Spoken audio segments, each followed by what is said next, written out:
His father, Jean des Aiguilliers, had been admitted into the Church of England soon after his arrival here from France and ordained.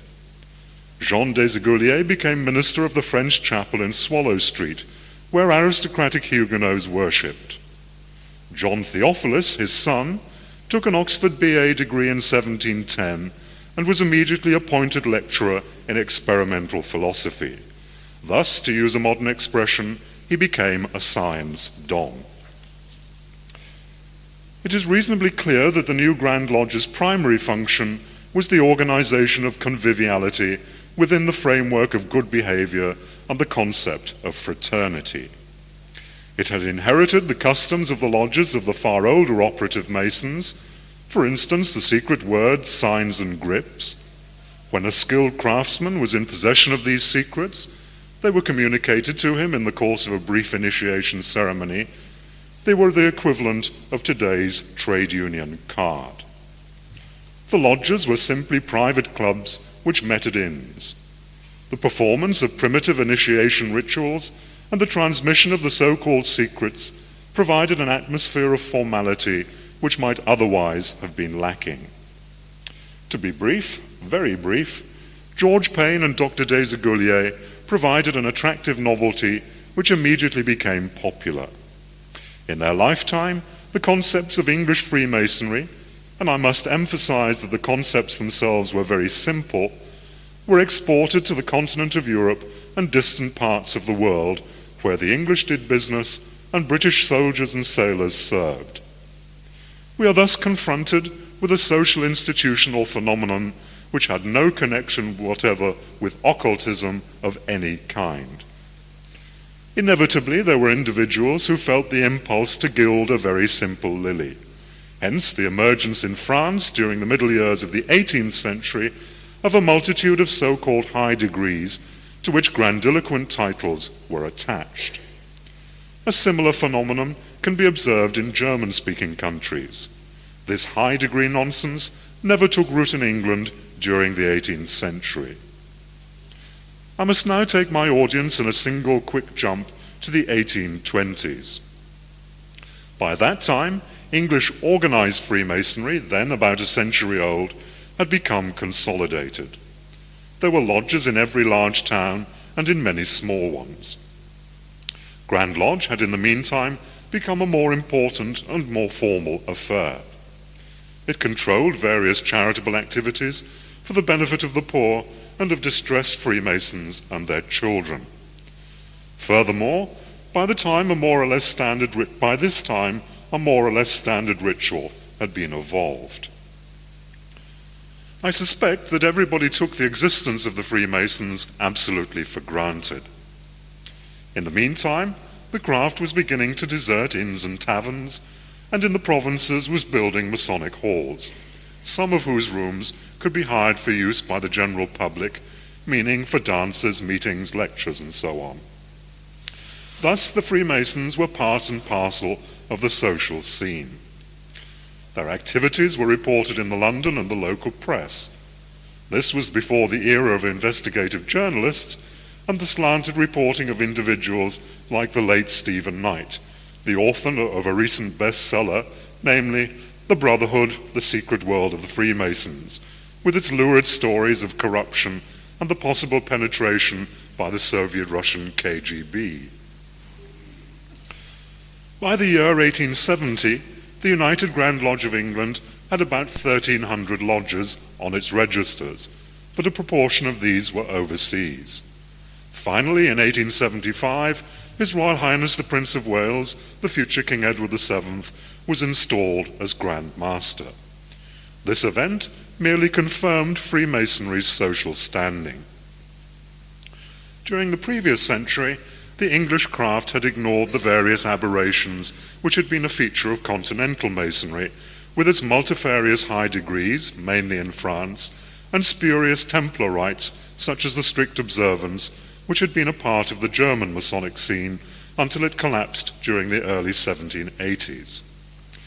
During his almost 4 decades as the Grand Master, from 1813 to 1843, the Duke of Sussex had ruled the craft on extremely conservative lines, and had refused to sanction any exotic innovations. However, 2 years after his death, a handful of enthusiasts imported the ancient and accepted rite with 33 degrees from the United States. Since Grand Lodge claimed the exclusive right to make, meaning initiate, Freemasons, nobody could commence their Masonic career in the ancient and accepted rite.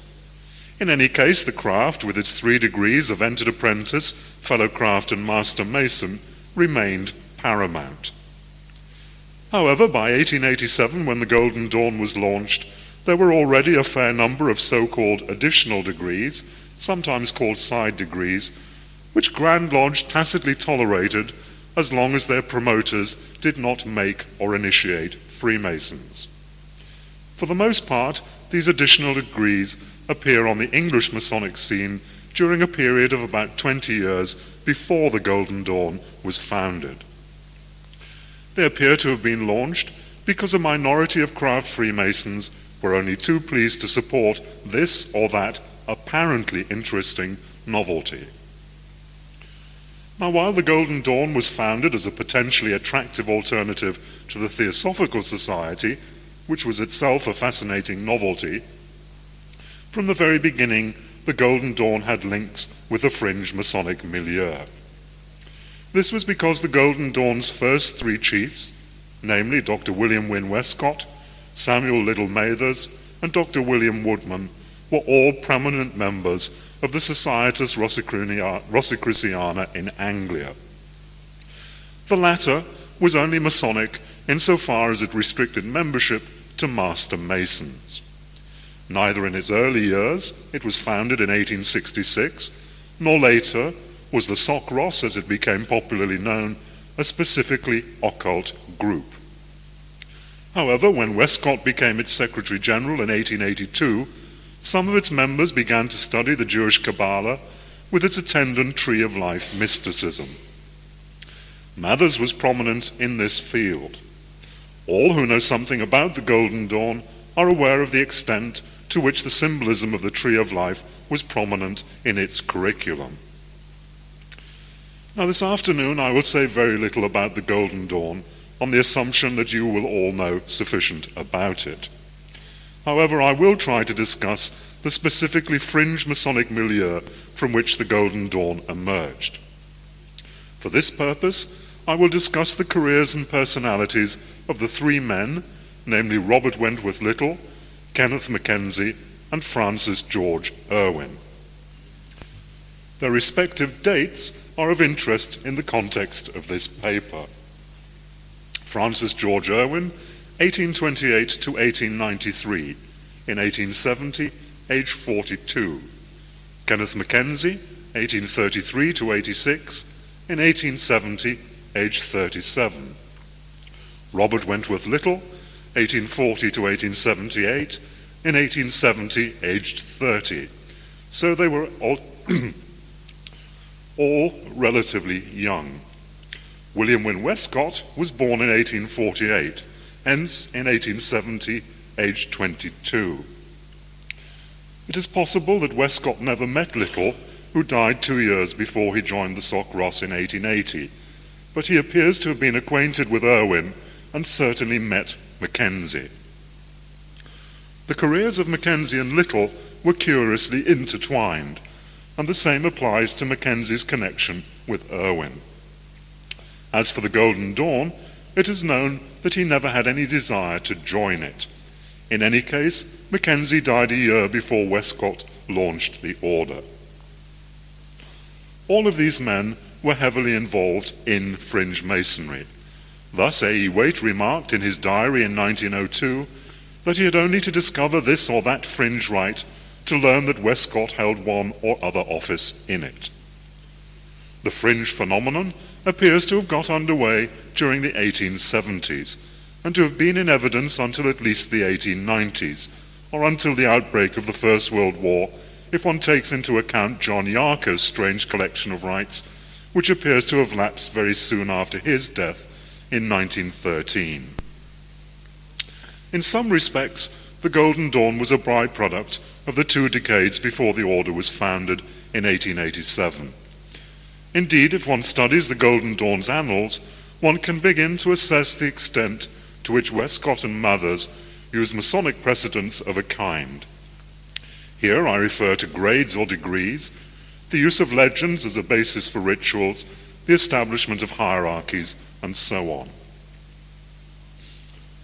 It remains to ask why the fringe Masonic phenomenon appeared on the scene during the 1870s, at least in this country, and not, for instance, 2 or 3 decades earlier. Furthermore, it's equally reasonable to ask why nothing similar was evident after the First World War. The 1870s coincided with a period when English craft masonry was expanding noticeably fast. In the absence of authoritative studies of the craft's social and economic history, one can only guess at the reasons for all this sudden growth. When the necessary research work has been done, one would probably discover that it coincided with a general increase in national prosperity, and particularly as far as the middle classes were concerned. Next, one must examine the growth of the railway system, and particular in relation to the network of suburban lines which served the major industrial conglomerations in the North and the Midlands. In the days before the railways, a man could only visit a lodge as far from his home as his 2 feet or a horse-drawn vehicle could conveniently take him. But the availability of public transport must have made a tremendous difference to Freemasonry. In relation to the still absent social and economic history of Freemasonry, not to mention its fringe counterpart, we know far too little about the financial means available to such men as Irwin, Mackenzie, and Little. Little was never more than a clerical employee of the Grand Lodge in Great Queen Street, and it is unlikely that he was lavishly remunerated. As a young man, Mackenzie appears to have lived in fair style, because he remembered the days when he had his own carriage. However, he appears to have been a congenital liar, so perhaps the carriage only existed in his own lively imagination. Irwin was an army man who had been promoted from the ranks, so probably had at least a modest pension. There was one thing they appear to have had in common, namely the leisure in which to occupy themselves with fringe Masonic operations about which Grand Lodge remained more or less happily ignorant, although the time came when Little's goings-on aroused its displeasure. This was not because it was supposed that he had challenged Grand Lodge's monopoly of making or initiating Masons, but merely because it was thought that he had been conducting his fringe Masonic business on Grand Lodge's premises and in its time. It happened that Mackenzie was the nephew of John Harvey, the Grand Secretary of the United Grand Lodge of England. The latter had married his mother's sister in 1886.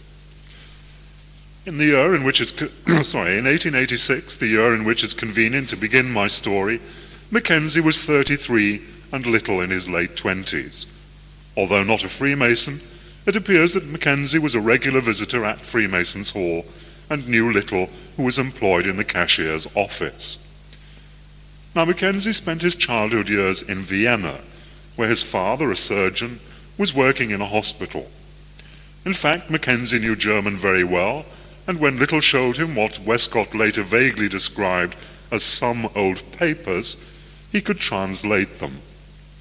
They were concerned with a late 18th century German fringe Masonic affair called the Gold and Rosicrucian Order, which can be roughly translated as the Gold and Rosicrucian Order. The latter was, if anything, a secret society, and its members were greatly interested in alchemy. Little was thinking of launching the Rosicrucian Society in England, not as a Masonic order, but rather as a cozy little club or discussion group in which membership was to be restricted to Master Masons. Its aims were vaguely esoteric, but Little and his friends knew little about the 17th century Rosicrucian movement, insofar as it could be defined. In any event, Little's embryo Rosicrucian Society adopted the German order's grade or degree names, and these were later used by the Golden Dawn, probably because Little could not think of anything better. For that matter, nor could Westcott, when he launched the Golden Dawn 20 years later. Little's next venture was to introduce the French rite of Mizraim into England. Mizraim was a monstrous affair with no fewer than 95 degrees. A definitive history does not exist for the simple reason no adequate documents survive. Little's story was that he had received authority to start up Mizraim in England from Isaac Adolphe Crémieux, who was a well-known French Freemason. There is no proof that Crémieux ever belonged to the rite of Mizraim, but no matter. In connection with Little's Mizraim operation, it's necessary to keep certain dates in mind in connection with the progress of the Franco-Prussian War in France. Napoleon III had declared war on Germany on the 19th of July 1870 and surrendered at Sedan with 104,000 men on the 12th of September. A week later, 6 German army corps surrounded Paris, which was effectively cut off from the outside world. Between 19th of September 1870 and shortly after 28th of January 1871, Paris had no postal communication with the outside world. Next, we must consider the date of the Rite of Mizraim's inaugural meeting in London, namely the 28th of December 1870. On that day, Crémieux was in Bordeaux. When postal communication was resumed with France, enquiries were made about the source of Little's authority to operate the Rite of Mizraim in England. The answer was that no one in France had sanctioned anything. In April, there was some controversy about the matter in the English Masonic press. On the 8th of April 1871, the Freemason published an unsigned article headed, "The Rite of Mizraim by Conservator General 90th Degree." It was undoubtedly written by Little, who claimed that Crémieux had been in London on the 28th of December and would have attended the famous inaugural meeting had he not been unavoidably prevented by urgent business. All this was an invention. When I investigated the Rite of Mizraim affair in 1972, I was reminded of the early history of the Golden Dawn, meaning the dissemination of bogus information about Fräulein Sprengel, the production of an equally bogus charter, and so on. Mackenzie played no part in the Mizraim business. While A.E. Waite mentioned the possibility that the Golden Dawn's famous cipher manuscript might have been known to Mackenzie before it ever reached Westcott, he had no firm evidence. I shall now briefly deal with Mackenzie's relationship with Francis George Irwin, because it highlights what was afoot in the fringe Masonic area during the decade or so before Westcott launched the Golden Dawn. In his The Brotherhood of the Rosy Cross, Waite mentioned the existence during the 1870s of what he described as a manufactory, mint, or studio of degrees. He inferred that Mackenzie was connected with it and mentioned Irwin in the same context. If Mackenzie is remembered at all today, it's in connection with his Royal Masonic Cyclopedia, which was published in 1877. Since the book is now very rare, it is unknown to all except a very few energetic collectors of Masonic or pseudo-Masonic literature. A reprint of this extraordinary compilation will be published by the Aquarian Press in the fairly near future. It is extraordinary because it contains so many delightful inventions and legends. Many years ago, I published a detailed account of Mackenzie's career in Ars Quatio Coronatorum, the transactions of the Quatio Coronati Research Lodge, actually in volume 85 for 1972. I mention this merely to save time and trouble for anyone here today who might make a mental note to do some research on this strange man. Owing to a shortage of time, I shall deal with his early years very briefly. As a young man, he showed impressive intellectual promise. He was elected a Fellow of the Society of Antiquaries in 1854, 9 months before his 21st birthday. In 1851, he contributed a series of 17 surprisingly learned articles to Notes and Queries. These indicate that he was in possession of a polymathic storehouse of learning, which could hardly have been acquired in any contemporary British public or grammar school. His translation from the German of J.M. Wolfe's fairy tales, published in 1855, recalled that he was already a PhD at the very early age of 22. However, by 1873, he had ceased to be a PhD and become a Doctor of Laws. Thus, I can only conclude that his academic distinctions were as bogus as any other. I have discovered nothing translated, edited, or written by Mackenzie between 1859 and 1870. To all intents and purposes, he seems to have gone underground during that period. There is evidence to suggest that he was an alcoholic. Mackenzie at last became a Freemason in 1870, when he was in his 38th year. Strangely enough, he did not join one of his Uncle John Harvey's lodges. Harvey, as Grand Secretary of the United Grand Lodge, was a very prominent Freemason. And yet Mackenzie appears to have been on good terms with Harvey and lived with him from time to time. He was initiated on the 9th of March 1870, took his second degree in April, and became a Master Mason in May. He attended the Oak Lodge next meeting in November 1870, and that was the last the brethren ever saw of him. A letter stating his wish to resign was read to the lodge in January 1781. His resignation was accepted, subject to the payment of his fees in full. Thereafter, his interest in craft masonry appears to have been nil.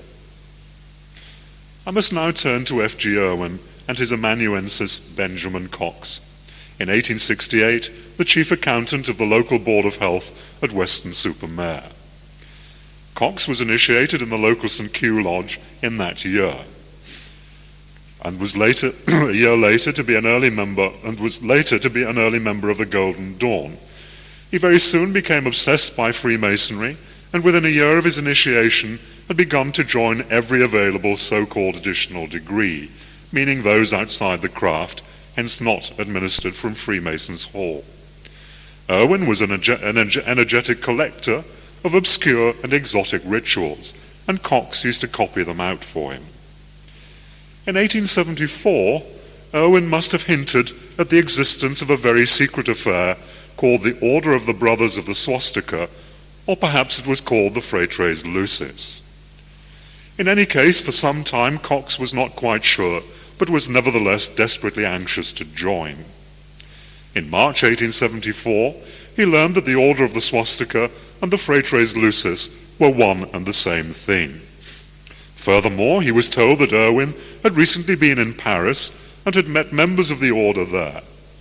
In a letter to Irwin he wrote, "I am very glad to hear that you met with such a warm reception from members of the order in Paris. However, it is conceivable that they never existed in France." In the Grand Lodge Library, there is a manuscript in Irwin's handwriting of the ritual of the Fratres Lucis, or Brethren of the Cross of Light. It is prefaced by a traditional history which begins, "In Florence there now exists, and has existed for a great number of years, a body of men who possess some of the most extraordinary secrets that man has ever known. Cagliostro learned from them some of the most wonderful secrets in magic and chemistry. They converse with those who have crossed the river." Irwin was greatly involved in spiritualism, which was then very popular in England. He continues, "The members of this society are bound by a solemn oath to meet once a year, whether they are living or have passed the boundary. Next we learn there are or were branches in Rome, Paris, and Vienna. Irwin gave the names of 7 of the former members. They included the Count of Saint-Germain, Cagliostro, Mesmer, Swedenborg, and Martinez de Pasquales.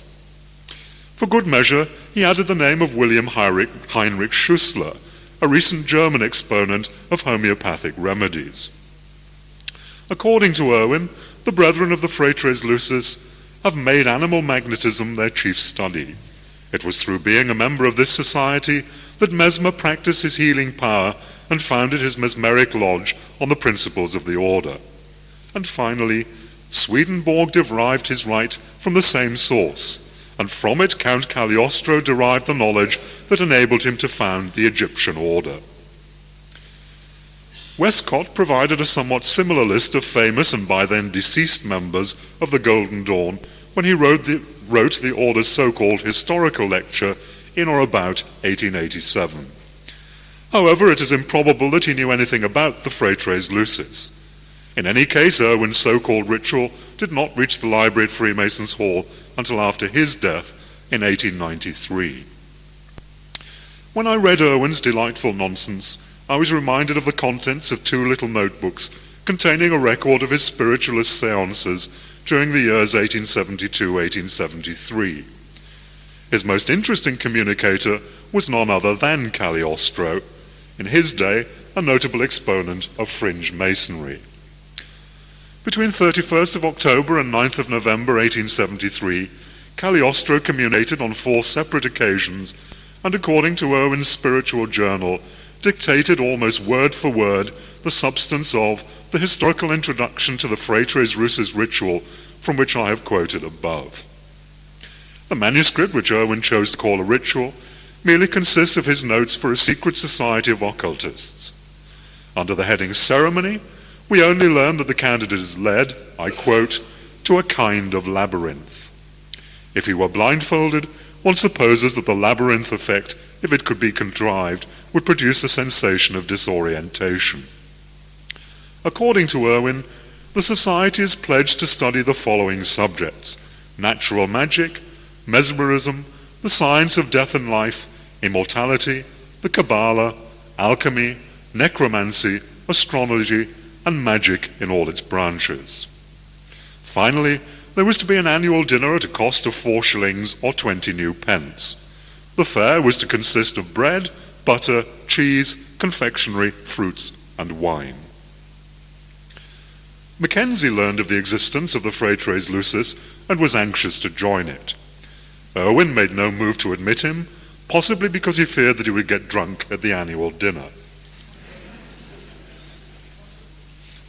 On 20th of September 1875, Mackenzie wrote reassuringly, "I never drink spirits or wine if I can avoid them. Only 4-penny ale." Then, on the 4th of February 1876, he wrote, "I should be glad to become a member of the Brotherhood. I think that you may trust me as to temperance, as I drink nothing but tea, coffee, and very small ale, and not much of that. Rarely wine, never spirits, nor have I done the latter since my marriage more than 4 years ago." It was about this time, in 1875, that Mackenzie was busy compiling his Royal Masonic Cyclopedia. It occurred to him to ask Irwin to make contact with the spirit of Cagliostro in order to obtain authentic biographical information. In his letter to Irwin, he wrote, "If your spirit friend would condescend to take an interest in the matter, not as a publicly avowed spiritualistic matter, but simply by way of correction or hints, it would be very valuable." Indeed, a short time later, Frederick Hockley was to reprimand the Irwins for rather using the magic mirror and the crystal as we would use the telephone today for conducting interviews with their spirits. The article was completed by the 17th of September 1875, and Mackenzie hoped that Irwin would read it to Cagliostro, much as if he only had to pick up the telephone. "Re Cagliostro," he wrote. "Of course I cannot say that Cagliostro himself is to see this, but I much want him to do so." Those familiar with the Golden Dawn story will be aware that Mathers implicitly believed in the existence of secret chiefs. Students of 18th century German Freemasonry will have encountered them in connection with the so-called strict observance. The English Grand Lodge has fortunately never taken the trouble to invent them. Again, in the recent past, venal hacks like the late Stephen Knight who have done it for them, and in his case, the KGB did equally well. When the Aquarian Press reprint of Mackenzie's incredible Royal Masonic Cyclopedia is published, we shall be able to learn more about the Order of Ishmael. "Until recent years," he wrote, "there was a political section to the order. The chiefs of the order reside habitually in the east, and 2 of the 3 chiefs must always be east of Jerusalem.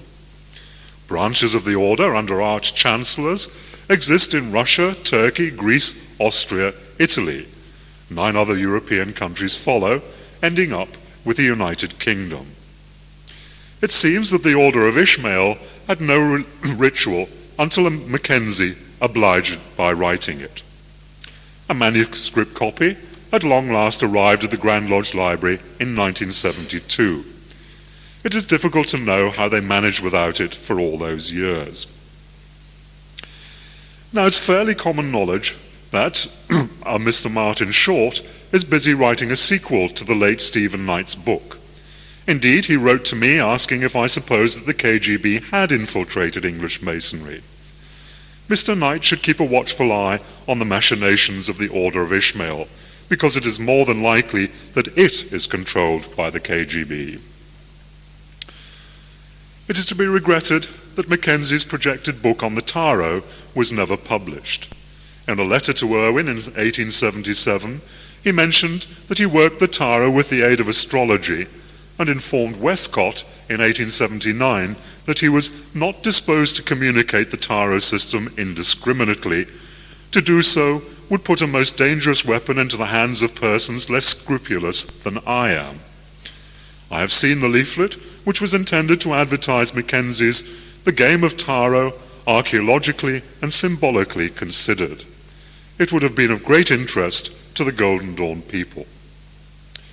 Mackenzie was heavily involved in the preparations to launch the Royal Oriental Order of the Sat Bai.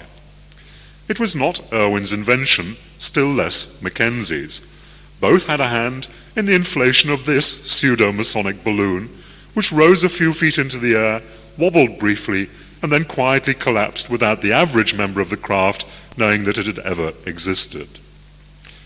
For this afternoon's purpose, I must condense what I know, or suppose I know, about the Sat Bai. It was the brainchild of Captain James Henry Lawrence Archer, or Lawrence Archer with a hyphen. Indian Army, retired. Although Mackenzie appears to have done most of the work, he received small thanks for his trouble. Mackenzie's task was to place a Hindu cuckoo in an English fringe Masonic nest. No one was better equipped for this particular exercise in human folly. It had a secret chief, but his identity was not revealed. Many years ago, I read in some letter or other, probably from Mackenzie to Irwin, that the Sat Bai was not on the square, a typical conventional Masonic expression, but rather symbolized a circle, hence on the round. According to an anonymous contributor to the Freemason in January 1871, its symbols were the cord and dagger, not the square and compasses. The writer then went on, "The ceremonies are very august, and detail the history and objects of the degree, which is to draw the funds and the energies of all the councils of the world to one grave centre. Grave purposes are said to be in view, but whether such is the expulsion of the Turks from Constantinople or the establishment of a single empire, either on the continent or in America, is not known."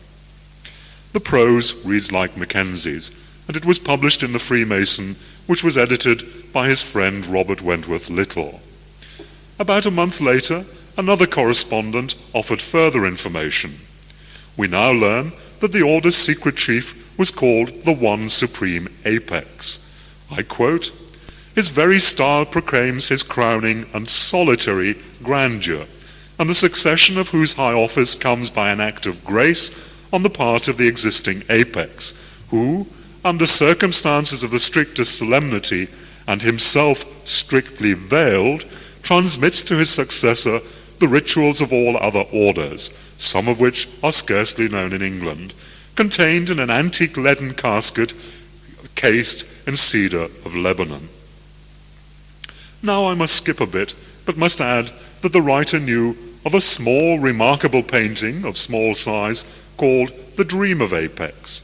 It represents a man in a gloomy apartment, startled at the appearance of a serpent, but for reasons inconvenient to mention, the locality cannot be indicated. On 29th of June 1872, yet another anonymous correspondent wrote to the editor of the Freemason. "I have seen the true jewel of the apex," he claimed. "The jewel can be heard as well as seen. The jewel or badge, if one existed at all, probably incorporated a small bell which tinkled. When Mackenzie's Royal Masonic Cyclopedia was eventually published, he said that only Master Masons were admitted to the Order's first 4 degrees. It seems that there were 77 more above them. And later we read, "The Order is firmly established in England and Scotland and has branches in America, Austria, and other countries. It is inconceivable that a rite which had not yet been worked in England, because there were still no rituals, had already been exported to America and Austria. Finally, as might be expected from Mackenzie, the ceremonies were said to be of an august nature." During the 1870s, there was an unidentifiable, but nevertheless small, in fact very small, market for novelties like the Sat-Bai in orthodox Masonic circles. They were not advertised in any way, but mostly vague information about their existence was disseminated by word of mouth or in letters. In the absence of the telephone, the Victorians were great letter writers. Later in 1877, a certain Charles Scott, who lived in Ireland, mailed 3 indignant letters on the subject of Mackenzie and the Sat-Bai to Irwin in the space of 5 weeks. Thus, on the 21st of October 1877, he wrote, "I know nothing more of Apex than I did 3 years ago. I assume that the Sat-Bai is a humbug to raise the wind. Brothers Archers and Mackenzie have fallen out, so that Mackenzie is now Apex and Ishmael."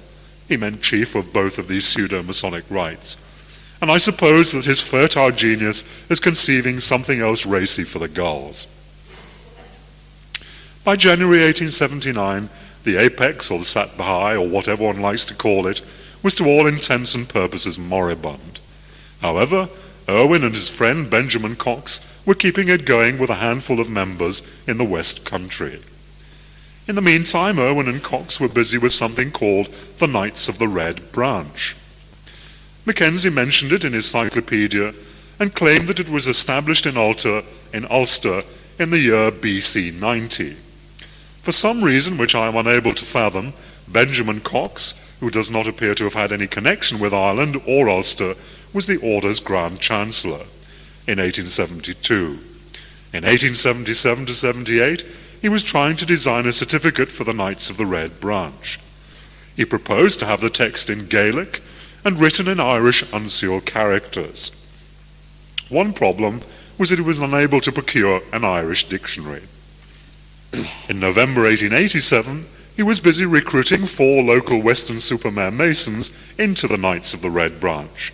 6 months later, in April 1888, they all became founder members of the Golden Dawn's Osiris Temple at Weston-super-Mare, with Frater Crux dat Salutum, otherwise Irwin's old friend Benjamin Cox, as its hierophant. Irwin had no desire whatsoever to join Westcott's new order. I must now begin to see my cast of characters off the stage.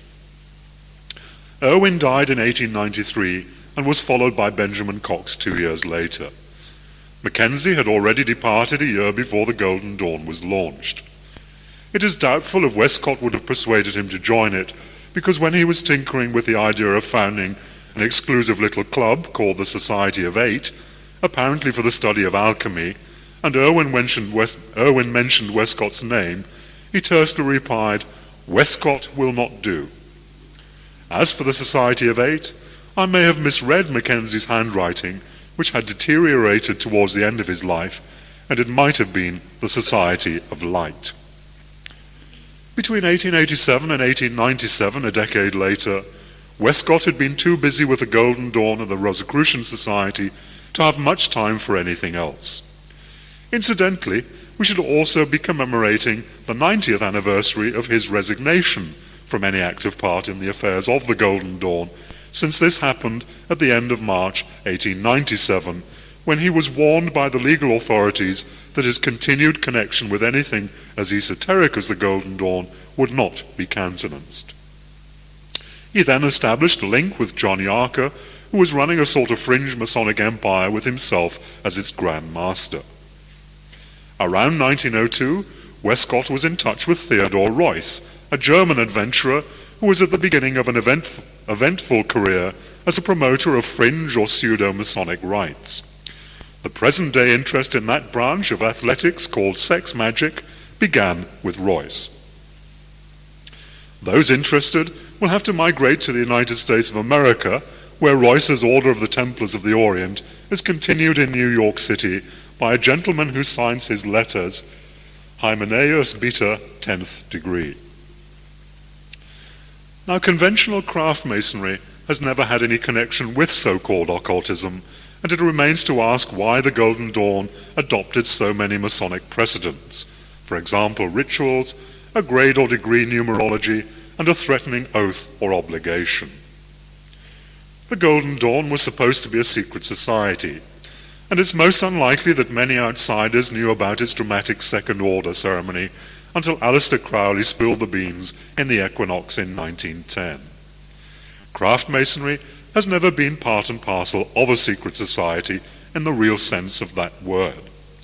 After all, more than 1,300,000 individuals have joined English craft lodges since 1915, and of those more than 500,000 after 1945. That hardly sounds like a secret society. The Golden Dawn simply emerged from an obscure and really very small milieu whose members happened to be Freemasons. Furthermore, possibly mildly bored with seemingly endless repetition of the familiar craft rituals, they were happy to invent new ones, new rituals for new ceremonies. A man like Benjamin Cox, already a collector of obscure fringe Masonic degrees, was delighted to be invited to start a golden temple at Weston-super-Mare. If one can imagine late Victorian Weston-super-Mare, it's hardly surprising. The place must have been horribly boring. Just imagine, no radio or TV, no golf, tennis or bingo, no cinemas, no motor cars, no charter flights to the Costa Brava, no nothing. However, for the Westcotts, Irwins and Mackenzies et alii, apparently plenty of time for leisure, for innocent pastimes, even at Weston-super-Mare. I must bring this paper to a close. At a guess, John Hamill will require 2 minutes and approximately 20 seconds to read every page of my electronic typing, or rather an electronically produced photocopy.